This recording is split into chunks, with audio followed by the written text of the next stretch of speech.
Hey Untold Radio Network fans, want exclusive perks and to support our channel?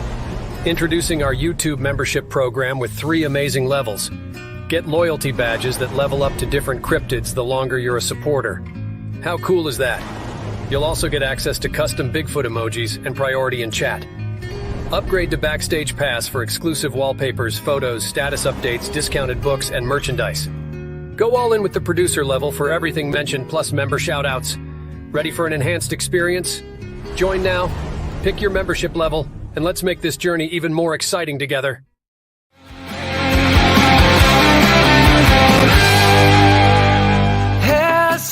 Hesitation coming around again. Termination, more than we might have been. In a world of unbelievers, there is no way of getting across to a crowd of true receivers. I think I'm lost. Hesitation coming around again. Termination of all that we could have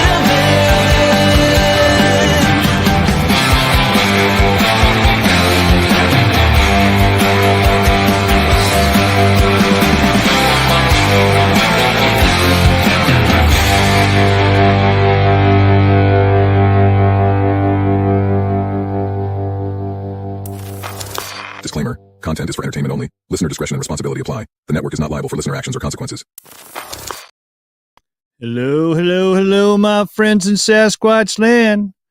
Monday night once again, and Discover Sasquatch is back in the Untold Radio Network studio. We have a very special guest for you tonight, a good friend. Everybody knows Spencer. Mr. Spencer Jamison is backstage at the moment, and we will have him out very soon. I hope everybody had a great week last week and a weekend. We've been having a lot of rain up here in my area. I think we even got like 3 inches of rain on Saturday. It was pouring out. So I hope everybody had a great week and is very well and everybody's doing well. I'd like to start off every show by greeting everybody in the chat. And hello, Mr. BF Bud is with us tonight. The Squatch Father himself, Mr. Alfred Santoriga, is in the house. Miss Blue-Eyed Northern, one of our moderators, is with us. Miss Phyllis Uchat Perry. I hope I pronounced that name right. Hello, glad to see you here tonight. Miss Diane Fowler, another moderator, is with us. D. Mitchell, good evening. Everybody's pouring in to see our friend Spencer tonight, and I would be doing the same thing. Hello, Catherine Fourfeathers. Boots on the Ground with Barb is with us. She is another moderator. So we have all our moderators with us tonight. So keep it nice and clean in the chat tonight. Let's see who else is with her. Richard Jr. is with us. So everybody's pouring in. I have one announcement before we get started. And the Ohio Bigfoot Conference on May 4th, the boss will be speaking there, Mr. Doug Hychek. They will have a booth, so stop in and say hello. Tell them Discover Sasquatch sent you, and check out the booth. I think they're going to have books for sale and T-shirts and all that. Hello, Mr. John Lamb. So, and Doug will be speaking on the 4th also. So make sure you stop in at that if you're in the area and say hello to everybody. Hello, Miss Francesca's with us. Mr. Steve Garza's with us. So we are in for a great show tonight. We're going to go right down the Appalachian line. We've had the Appalachian tour going on Discover Sasquatch the last couple months, and tonight's no exception. So I have to play something for the boss before we bring out our guests, and then we'll bring Spencer out. Here we go.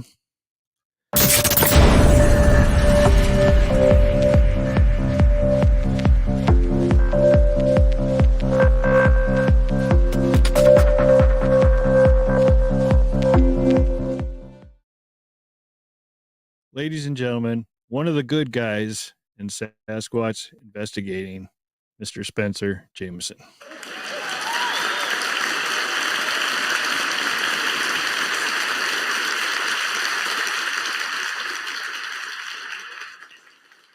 Your Good evening. your clapping intro cracks me up. Everybody has a different reaction to it. That's for sure. I think Kumbo really enjoyed it last week. He just sat back and he took it. I think he really enjoyed it. Well, But let me tell you.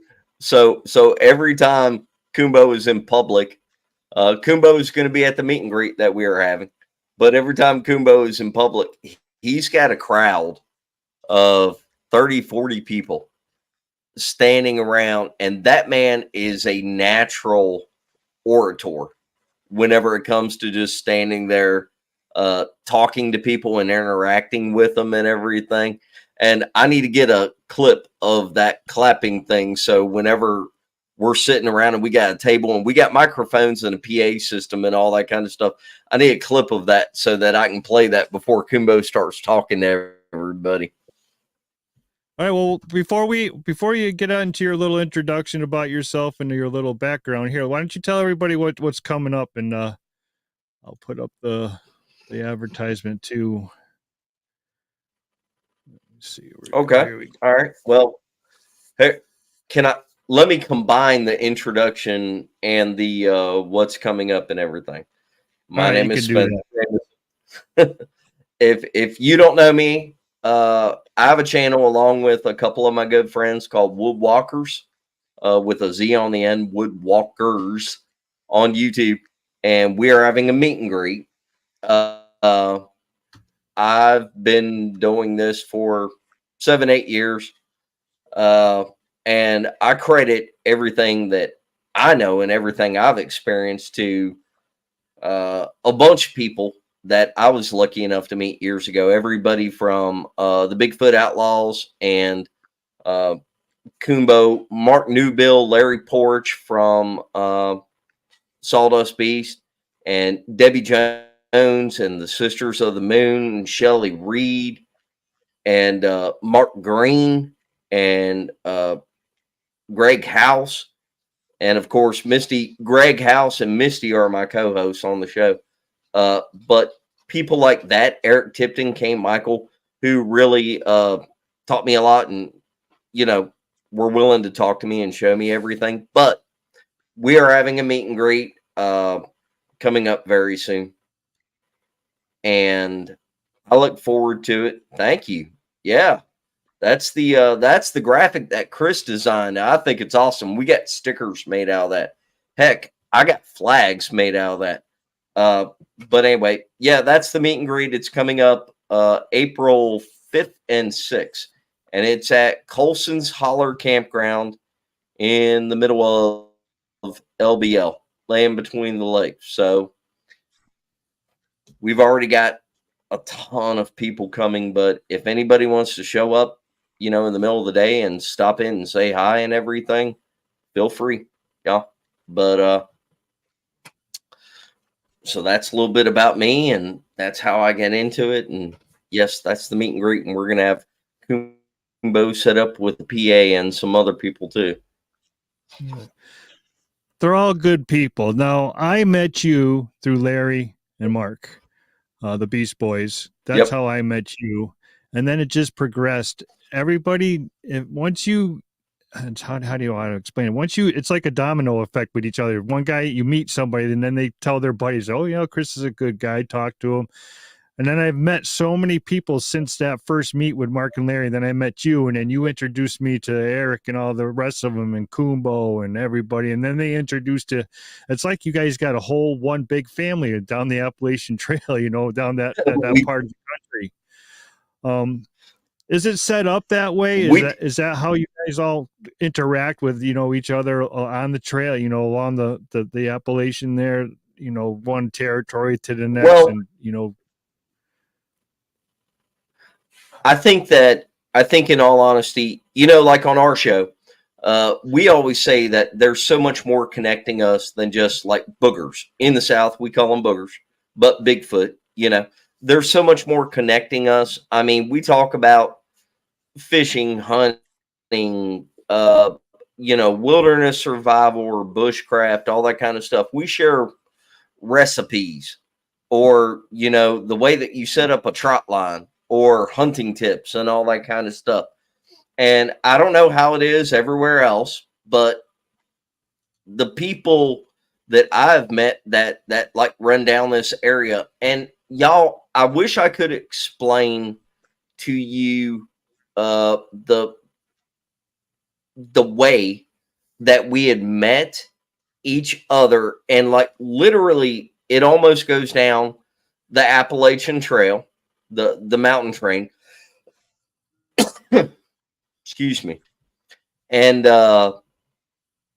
it's just crazy how much we have in common, and we're very similar people. We talk about gardening, we talk about all kinds of stuff like that. But whenever it comes to the Bigfoot thing, there's a lot of us, and I mean, like, even Eric and Kane that are up north in Ohio, Mary Fabian in Pennsylvania, we're still right coming down that Appalachian mountain train, and we have a lot in common, and we just naturally get along, and we become friends, and we share a lot of information and everything. And a lot of us have stuff where we document what other people say. Like me in particular, I make maps, like going down the Appalachian Trail, of like encounters that I've heard, or people that whenever they say something that rings really true to me, I document it on the map as close as I can get to the area that they're talking about, if I don't talk to them personally. But it seems to me that the boogers do move up and down the Appalachian mountain train, and there are a lot of us that are aware of it, and we have gotten to know each other. I'm sure there are hundreds of people that we're missing that would fit right in with us, that would be completely, right in step with the kind of people that we are and the way that we look at it and everything. And I think also talking about, like this show and doing this show right now, I'd like to point out that there's probably a whole lot of people in different parts of the country that don't understand how much booger activity, Bigfoot activity, we have going down in the South. And I mean, when you get to certain parts of Kentucky and Tennessee and North Carolina, South Carolina, Georgia, Alabama, Missouri, Mississippi, that I can't really speak to Florida. I know there's a ton of activity in Florida, and I know quite a few people in Florida, but I've not done a lot of stuff down there myself. But this whole area, like y'all, I'm telling you, like Mark Green just said, we are a big family, and we really are. I'm telling you, North Georgia and all of Alabama. Alabama is one of the most boogery states, Bigfoot, Sasquatch states I've ever seen. I mean, it's just crazy how much activity there is down there. It's kind of like Daniel Boone National Forest. I mean, there is a ton there. There is a ton in very western Tennessee and Kentucky, over at LBL, and then going into Missouri and Mississippi. There's just a ton of activity that a lot of people don't talk about. And I think us in the South, we talk to each other. I see Pat's on here, and like, she'll tell you, Alabama, going over Louisiana, Oklahoma. I mean, all these areas, Texas around the big thicket, and North Texas right up there, going in the South, Oklahoma and Arkansas. I mean, there's just a ton of Bigfoot activity.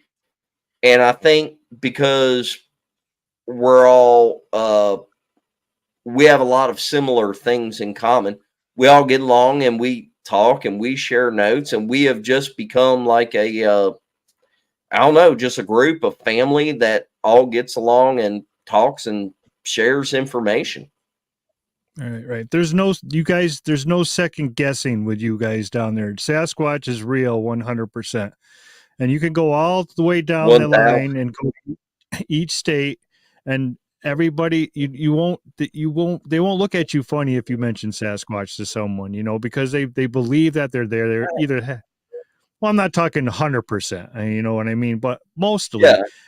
And people always ask you, why do you travel? Why do you travel? Why do you go places when you have them right in your backyard? Well, I have them right here in my backyard, but if I go down with you guys, these are people that I enjoy being with, and like yourself, and I can go out in the woods and share things in common and experience these things because you guys are, like you said, Mark Green, it's family down there. It's just a whole different scene down there.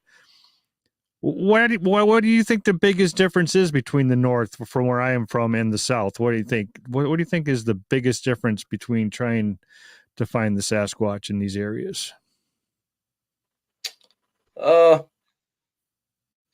Man, that's a tough question.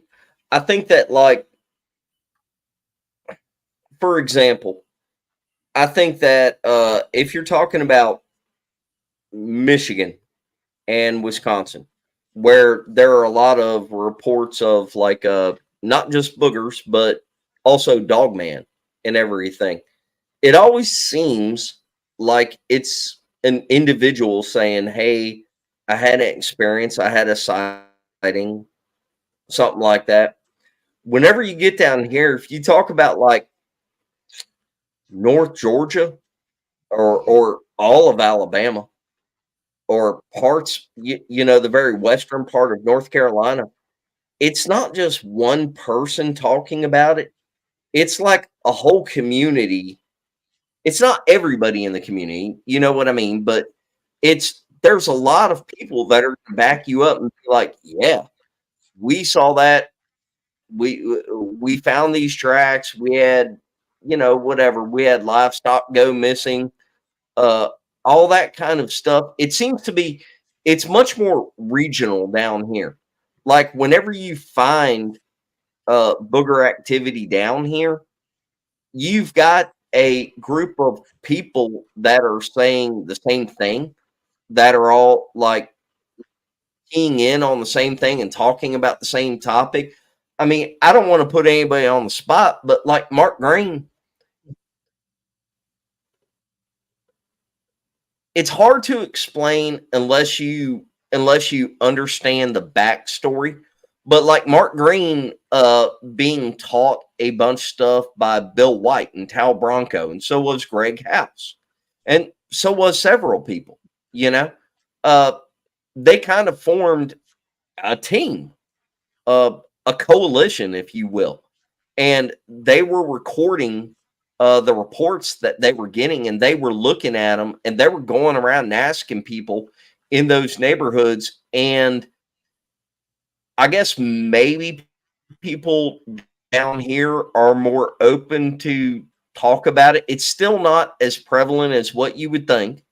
I mean, I go to park rangers and stuff and just ask them flat out, have you ever experienced anything strange? Has somebody reported Bigfoot stuff to you? And I've never once gotten a park ranger or anybody of an official capacity to confirm it with me. But whenever I talk to the people that are around those areas, it's like 1 or 2 out of 10 will be like, yeah, I had some weird stuff happen. And I think it's just generally more accepted down here, and people talk more. And especially the further south, and especially southwestern that you go, all the way up, right up to that line of Texas and the Big Thicket area, I think it's just generally more accepted, and people are more open and talking about it. And I think that you guys have a lot of activity up north too. I mean, like, Pennsylvania is loaded with accounts and everything. But I think the people are, maybe they approach the subject a little bit differently than we do. I don't know. I just know that down here, it's really easy to make friends and to get into groups and start sharing information and talking about this stuff. So what was the draw for you, Spencer? Well, what hooked you into the Bigfoot world? What was that draw for you? It had to be, I mean, I never really believed in it before I got sucked into it. I never really believed in it. I had questions. I mean, I saw videos and stuff. I didn't necessarily rule it out, but I come from a background where I used to teach wilderness survival or help teach or whatever. And we would be out there a lot.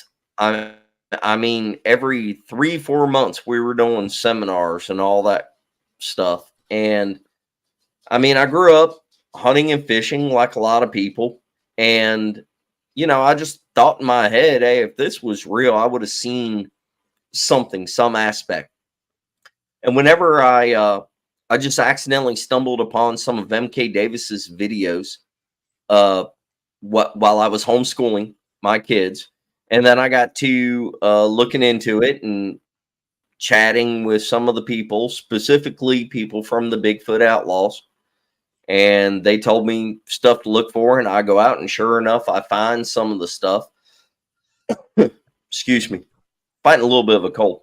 And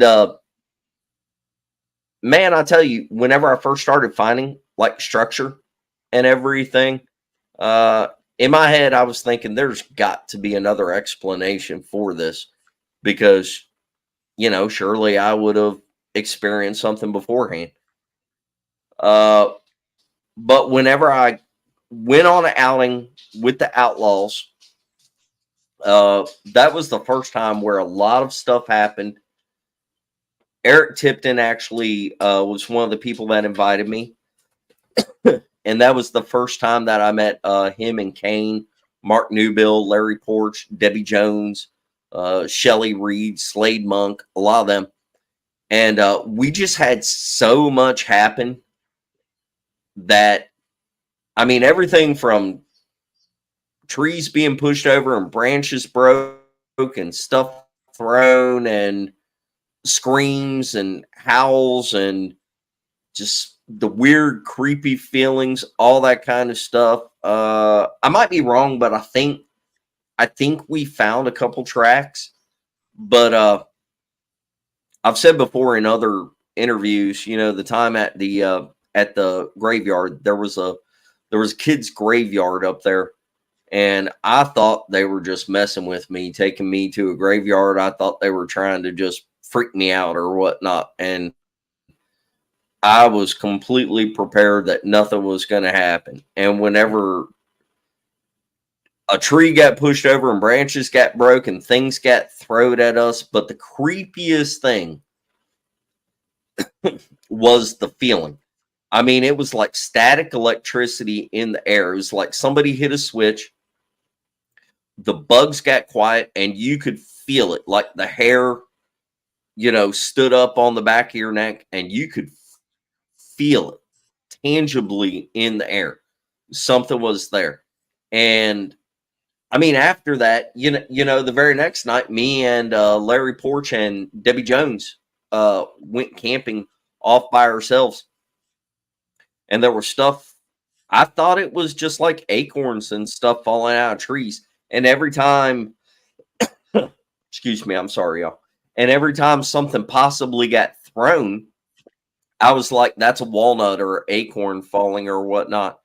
But there was a couple times right there at the end where there were definite, what I think are knocks and kind of whistles, whoops, and everything.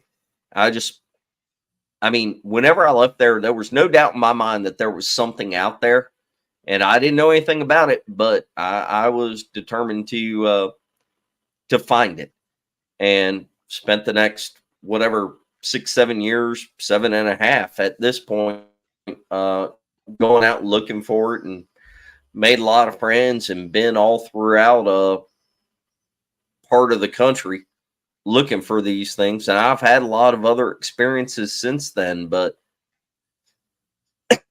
so, I mean, that very first trip with them, that kind of sealed the deal for me. I knew that whenever they did calls and I heard those screams from far away, I knew that was nothing that I had ever heard before. And I mean, I grew up in the woods doing what most people do. I had never heard that or experienced anything like that. Well, looking back now, you said you were in the woods fishing and hunting and survival, teaching classes. Is there anything that you could look back on and say, hey, maybe I've already experienced this and I just didn't know about it? Yeah. There was a wilderness survival seminar where we were focusing on shelters, specifically debris huts and scout pits. And it was in Warner Robins, Georgia. And that was probably 7-8 years before the Outlaws meeting or before getting into Bigfoot and everything. And we had a group of, I want to say it was 40 or 50 people there. I might be wrong on that. But we had a group of people there, and they were staying in the shelters that they had built. And we were on private property. One of the persons that was helping us host it, their family owned like 200 or 300 acres down there in Warner Robins. And they never went out there for anything except for hunting. And I think it was, I want to say it was August or September. I'm not 1000% about that. But come about 1 o'clock in the morning, there was quite a few of us that were staying up in case anybody needed anything. There was a lot of people out there. So, you know, we were kind of taking shifts in case anybody woke up, got scared, you know, whatever, needed anything. And weird screams that I had never heard before. And at that point, I didn't know jack nothing about Bigfoot. And but I still remember that very distinctly because those screams were so different. I mean, I've heard bobcat and mountain lion and fox and all that kind of stuff. This wasn't any of those. And to the point where me and the other guy that were sitting up at the campfire, you know, we decided to go down there armed and walk around the area and just make sure that everything was okay, because where the people had built their shelters and where they were staying was about 300, maybe 400 yards away from us, and they were down beneath us. We were up on a knoll on a hill, and then as you go down, there was a creek that separated it, and they had fashioned a bridge that you walk across. But everybody that made the shelters and was taking the course, they were down there by the creek. And we walked down there and we cleared the area and looked. And, you know, I mean, we heard the scream, 3-4 times. And that's whenever we got up and walked down there. And I do remember that it was very, very quiet. Like whenever we got down there, I don't remember hearing anything. I remember feeling a little bit like, hey, it's kind of odd that there's nothing. I mean, no animal sounds, no forest sounds, no nothing. Other than that, I mean, there was a time when I was hunting just a couple years before I got into the Outlaws thing, and I dropped a deer. It ran, it fell, then it got up and it ran, and it was a good shot. It was a heart shot. It did the rear kick and everything, and the blood that I found was fresh with bubbles in it and bright and everything. So I know I had a good shot on it. And I never found that deer, even though I saw where it went to, and I thought I heard it drop again. And me and a couple of the people that I was hunting with, we walked all around there checking that area, didn't find anything. And I will say that does happen. I mean, wounds can clot up or organ can fall over the hole and stop the blood flow or whatnot. But that was real close, probably 100 yards away from an area that just a few months before we found a ton of bones up in there.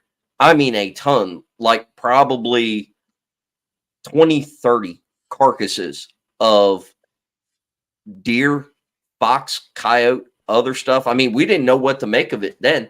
And, you know, none of this, I wasn't thinking Bigfoot or anything whenever any of this stuff happened.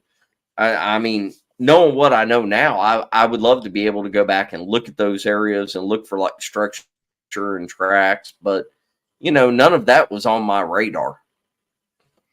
Yeah, I think not 100% of all hunters have experienced something that they don't know what went on. But I think if they took the time and listened to people like yourself and Mark Green and the Mark Greens and the Flat Rocks, and they heard all the stuff that was going on in the forest, and then they would probably most of them look back and say, hey, I have experienced that before. Oh yeah, I've heard that before.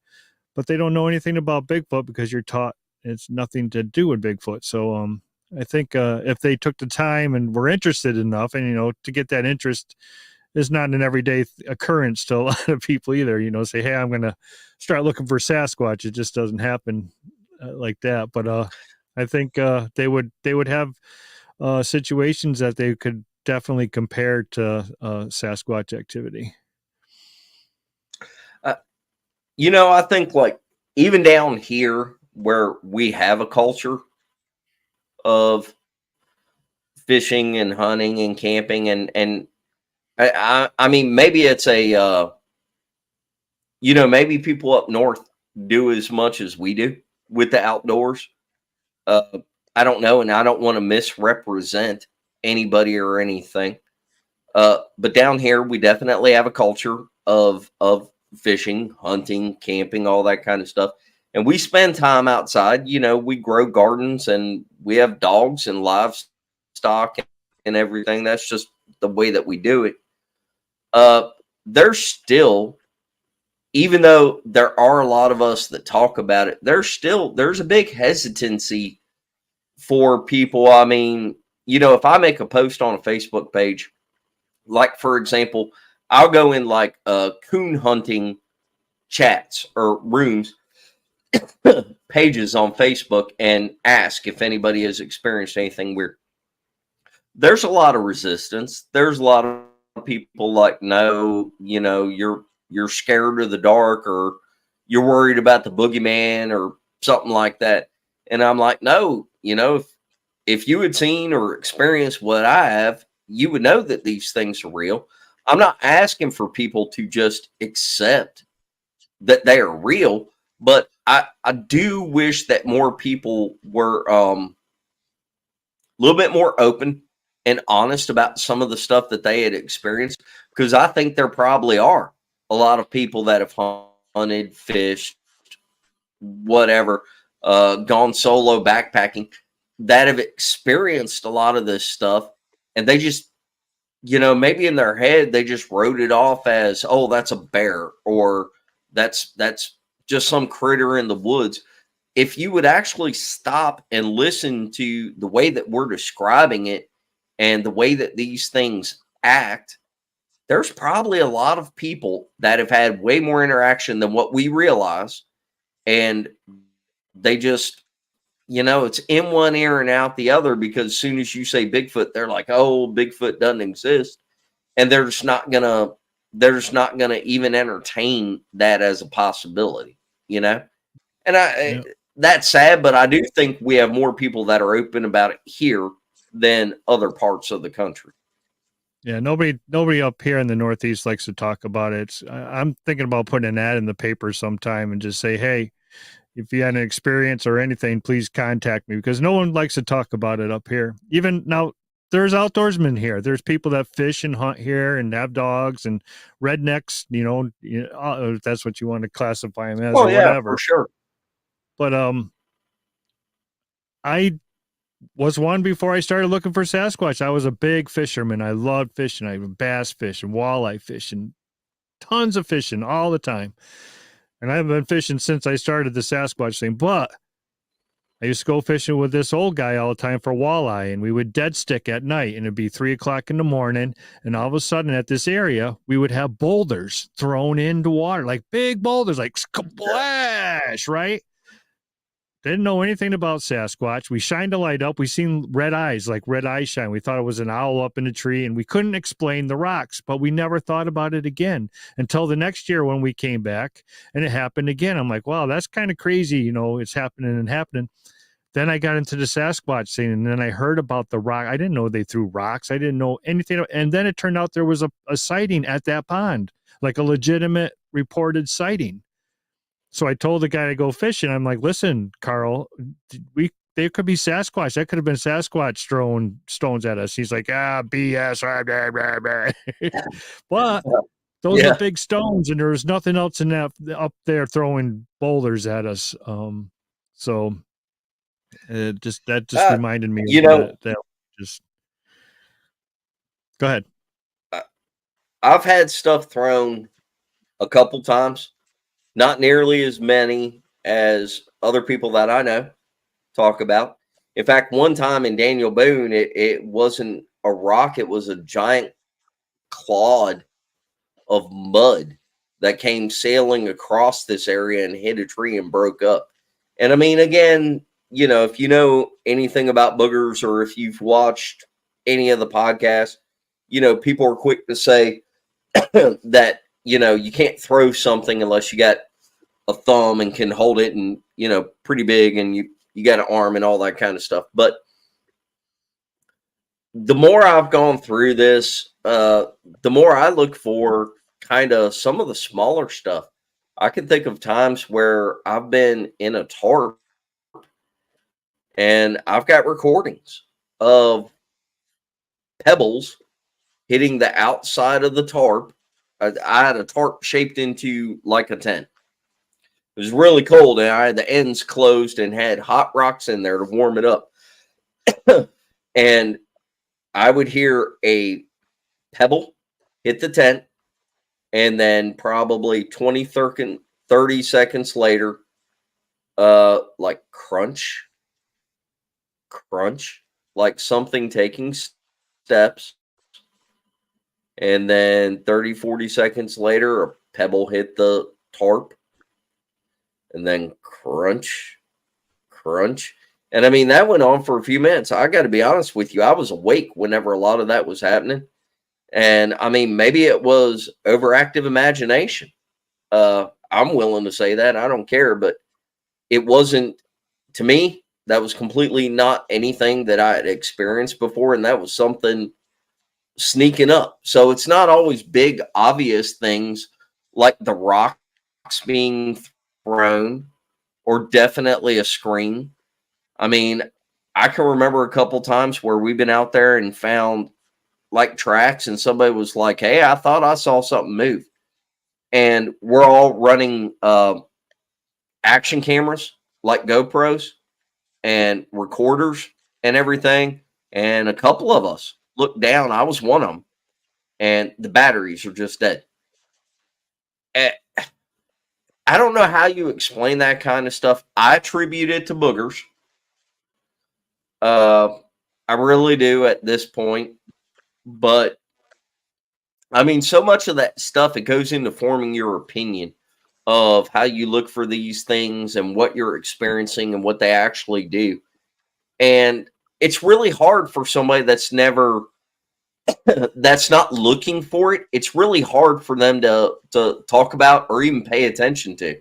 You know, I mean, if you're out in the middle of the woods just hunting and you hear knocks, you're liable to think that, you know, it's another hunter or it's somebody that's living nearby. Maybe they're pounding in a fence post or something. I mean, who's to say it? Maybe it is. I'm not saying that it's not. I'm just saying, but at the same time, it could be knocks. Are you paying attention to it? Do you know anything about boogers? Do you know to stop and go, hey, wait, could that be a knock? Or, you know, people that are not used to camping in the woods, you know, do you know what an owl sounds like? Because I know what owls sound like, you know, different varieties of owls. But at the same time, I've heard stuff that went hoo, hoo, hoo, you know, and had no trill and sounded like 400-pound owl.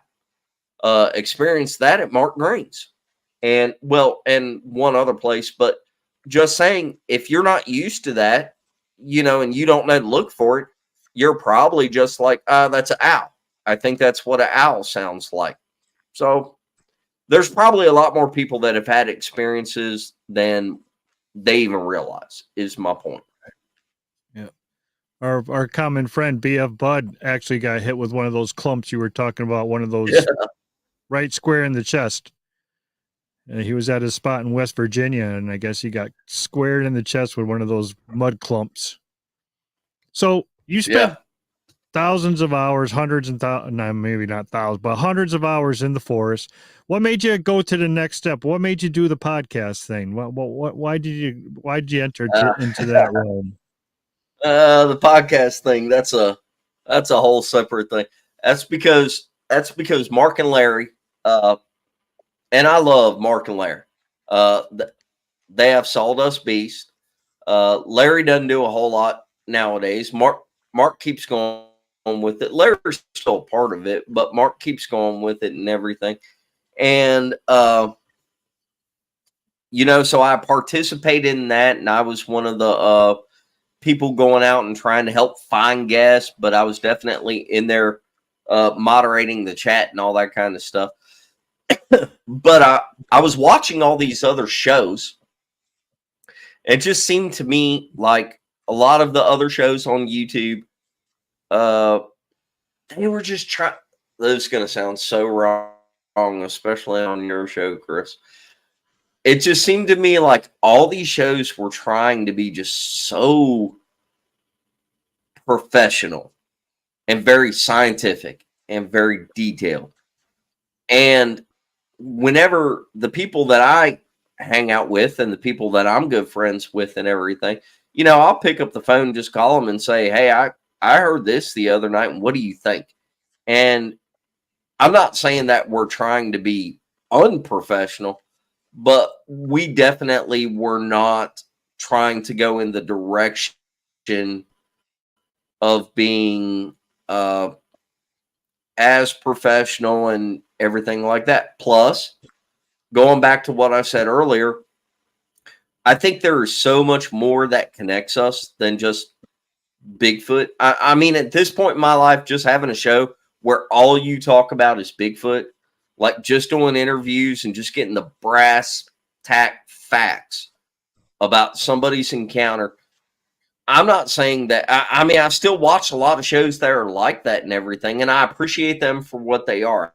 I'm not trying to criticize anybody, but I just wanted to ask my own questions, because I thought maybe there are a lot of shows that I watch where I'm like, man, I would have asked this and that. I wanted to ask my own questions, and I really wanted to emphasize that, hey, we can relax and just have fun and be ourselves.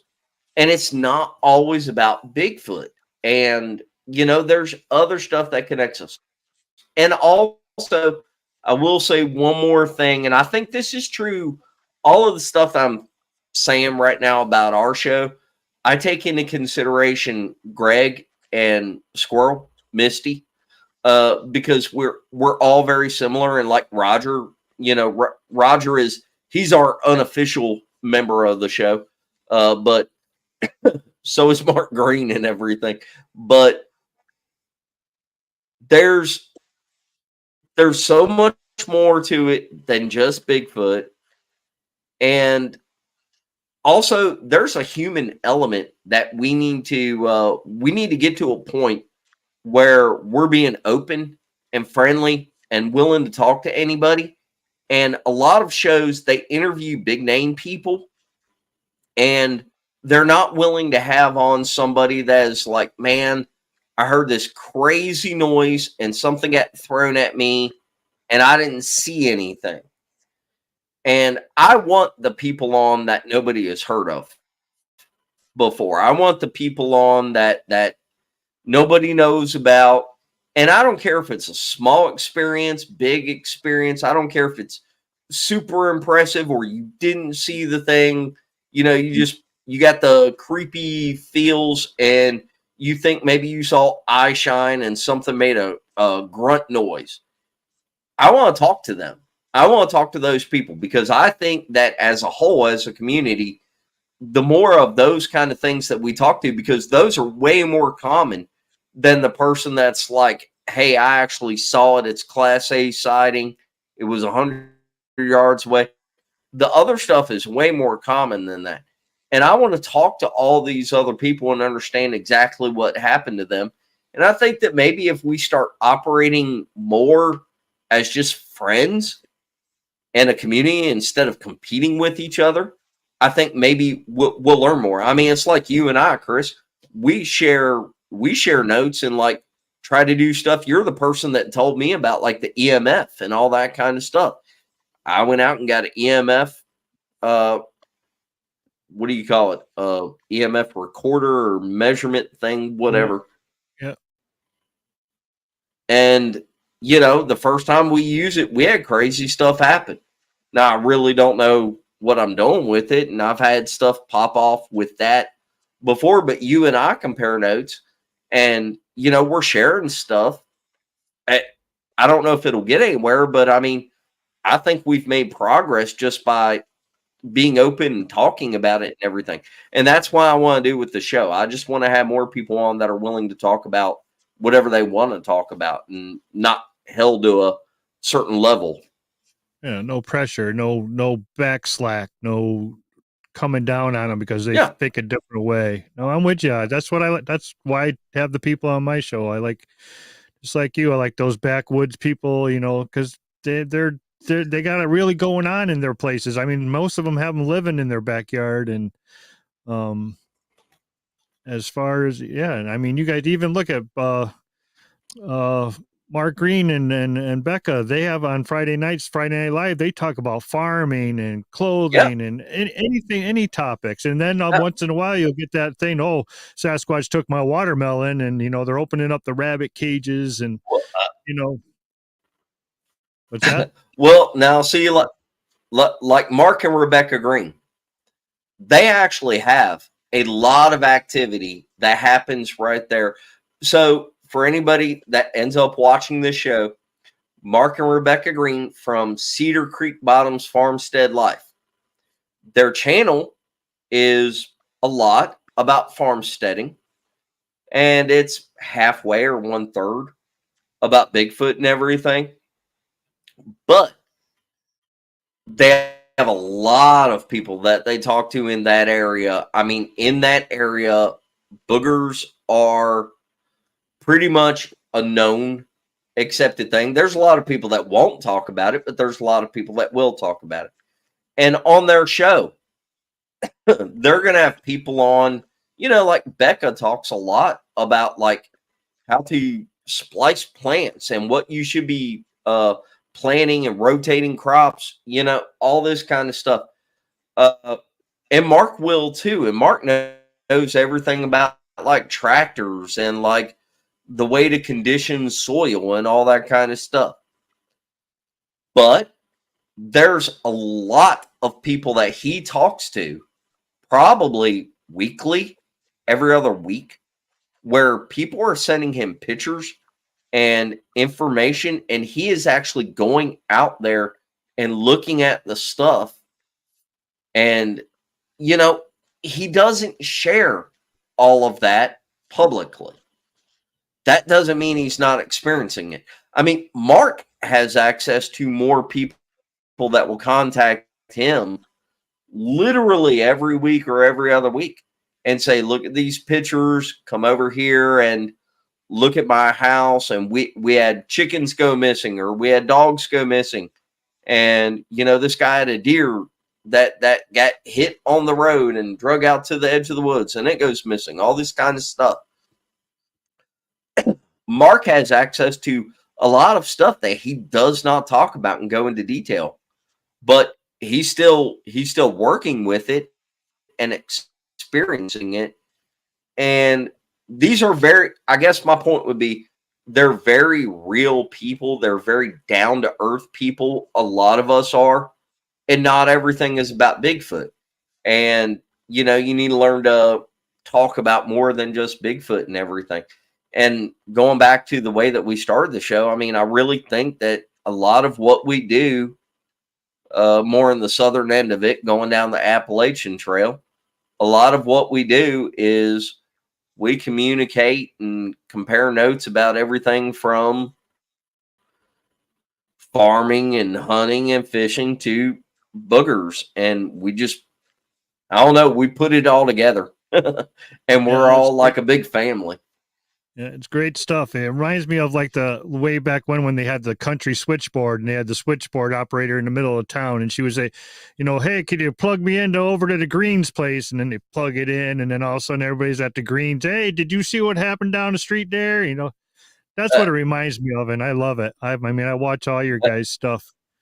So if anybody, if you don't get to watch them, man, you definitely should stop in and see Woodwalkerz and the Farmstead Life and all that. I'll link them in the description. Don't watch my show. No, I was just gonna say, don't watch my show. Watch Mark and Larry Beast. Watch Cedar Creek Bottoms with Mark Green. Watch Roger Williams on Squatch and Holler. I mean, watch those channels. We cut up a lot, and we're like a giggle fest. And watch Discover Sasquatch too. Don't forget Discover Sasquatch. Yes, watch Discover Sasquatch. So Chris made our intro and all of our crap. So you took a shine to the audio part. I send a lot of audio clips to you, and I know other people send a lot of audio clips to you. And you're honest, and that's why I send my stuff to you, because I want your opinion. I have mine. I need others. I can't tell everybody that I'm 100% right, and I never will be 100% right. What's up with the audio? Why did you take a shine to the audio part of it? I think that the audio, pound for pound, analyzing something on a spectrograph. If somebody on Facebook posts a picture of a supposed booger, there's going to be 50-50 people that believe it, people that discredit it. And the truth of the matter is you're never really going to know. I mean, somebody could have got a picture of a booger. It's far away, or it's pixelated, or the lighting is not right and you can't clearly see it. And they're like, oh, no, that's not a Bigfoot. And then again, there are people that are taking pictures of pareidolia and just saying, oh, it's a dark spot right here, and that's a Bigfoot. And there's, half the people that are like, no, that's pareidolia. And the other half of the people that are like, oh, yeah, clearly I see a face in it. Pound for pound with audio, when you're looking at it on a spectrograph, scientifically provable, animals have vocal signatures. There is a possibility that something physically happened to an animal to change its vocal signature, but you got like a 97, 98, 99%, of, hey, if you record this and you're looking at it on a spectrograph, it's in this frequency, its arches like this, it's got this many bandwidths above it, it's got this duration. You can nail down the vocal signature of indigenous animals in any given area. There are other programs out there that are a little bit expensive. I have a couple of them from like the National Audubon Society, where you can just insert a clip of what you have recorded and it will identify the animal. Now, whenever it comes to boogers, and I will be the first to admit that we have a very narrow measurement that we are using to say, hey, I think that this is a booger. Because mostly what we're looking for is the atypical Bigfoot scream, which has got a specific vocal signature to it that does not identify as other indigenous animals in North America. It's very hard whenever we get into stuff like speech or maybe growls, stuff like that, because there's a lot of stuff in those frequencies, in those bandwidths, in those areas, that could possibly be to blame for it. So you have to kind of assume a lot of information. But I think that audio is the most accurate way to get a good reading on what's going on in a particular area. If you catch something that does not match the other indigenous animals, you got a pretty good chance of being right and going, hey, there's a good chance that that's a Bigfoot, a booger right there. If you couple that with people are telling you stories about having pets go missing or dog food going missing or somebody found a track right there.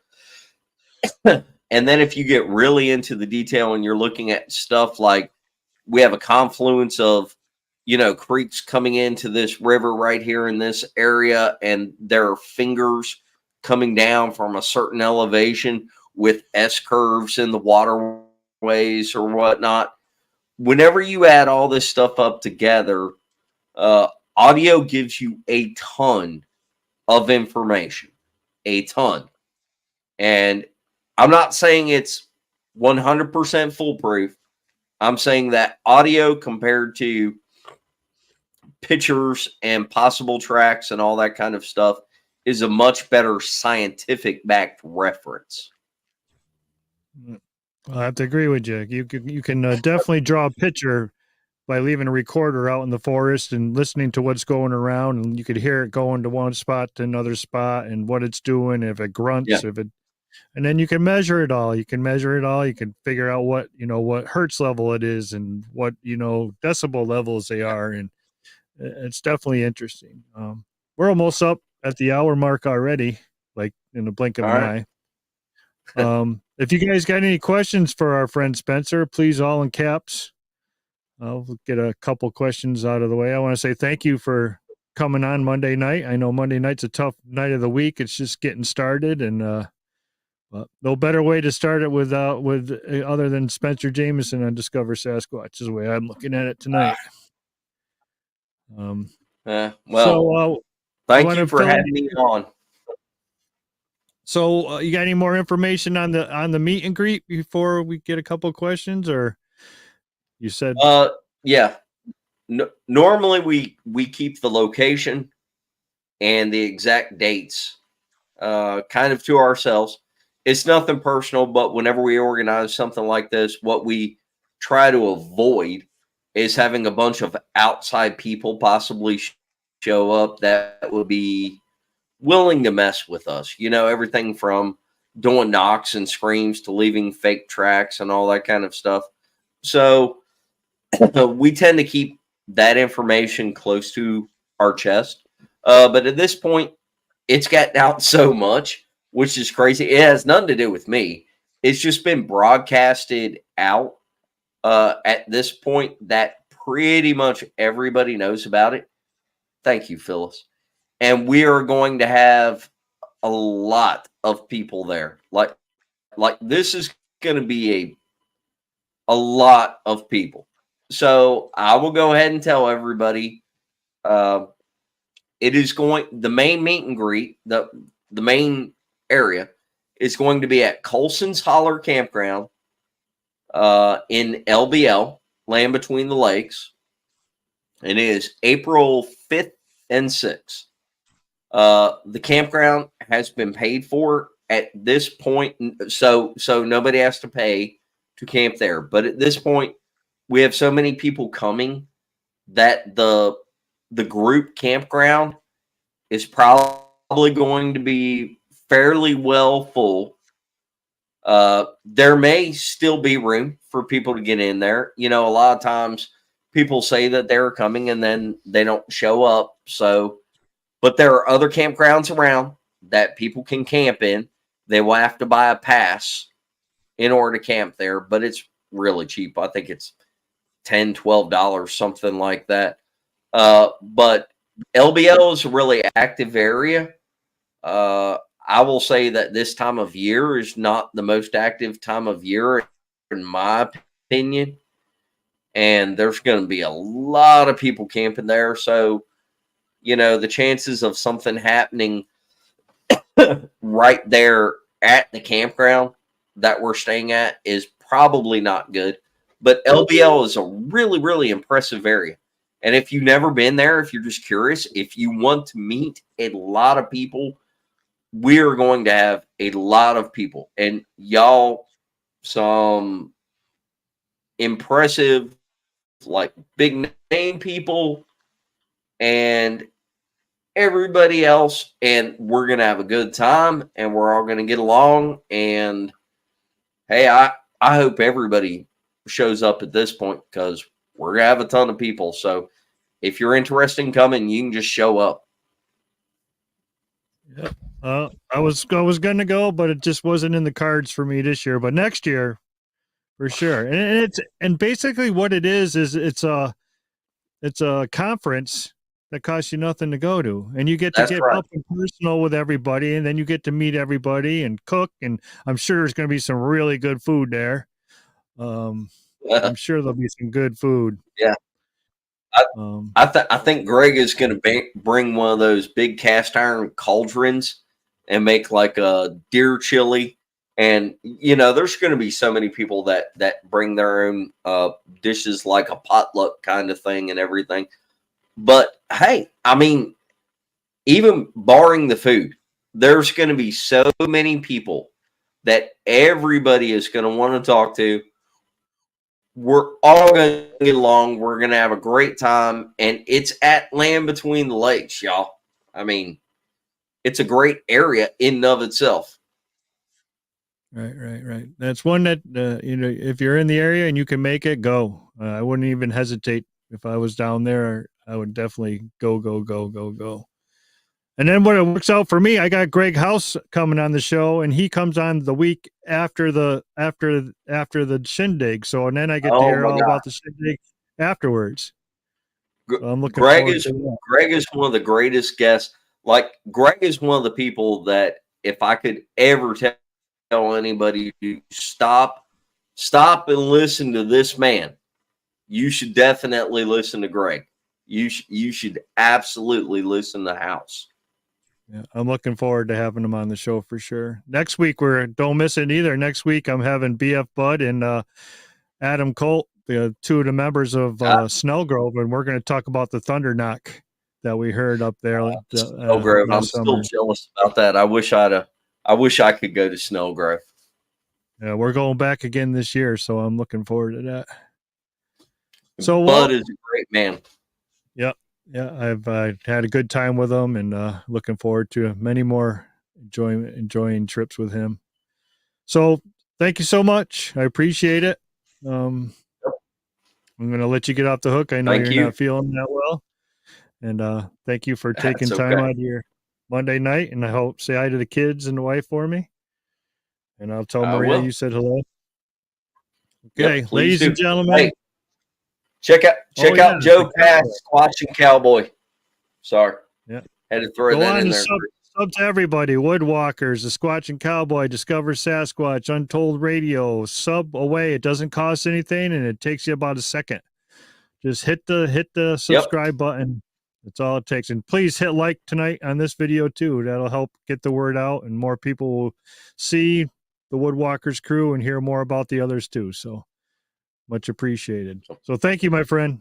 Y'all have a good night. Yep. Thank you, Chris. Just hang out back for a little bit. I'll be right back. Ladies and gentlemen, Mr. Spencer Jamison.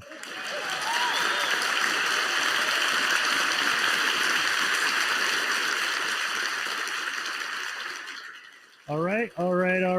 What a great show. I want to say thank you so much for everybody showing up in the chat tonight. I think we had pretty close to 100 people in the chat, and everybody kept it very cool and calm, and it's great to see. Spencer's a great guy, and everybody that's around these guys are really great people. And if you can go back a couple weeks ago, and I had Mark Green on the show, and Coonbo, and Eric Tipton was on the show, so you want to get a little more taste of the guys from the Appalachia, feel free to scroll on back. So as I was just saying, next week we're going to go to Snow Grove Lake again, and we're going to talk about the Thunder Knock. If you haven't heard about that one, it's going to be a very interesting show because it's something that I've never heard about, experienced, and it was crazy. And then we're going to talk a little bit on our return to Snow Grove this summer. We're going back in August again to see what goes on up at Snow Grove Lake. So thank you one and all for showing up, and you know what happens next. You know what my friend Larry says. Get in the woods, people. I'm trapped inside a fake reality. Better days will never come for me.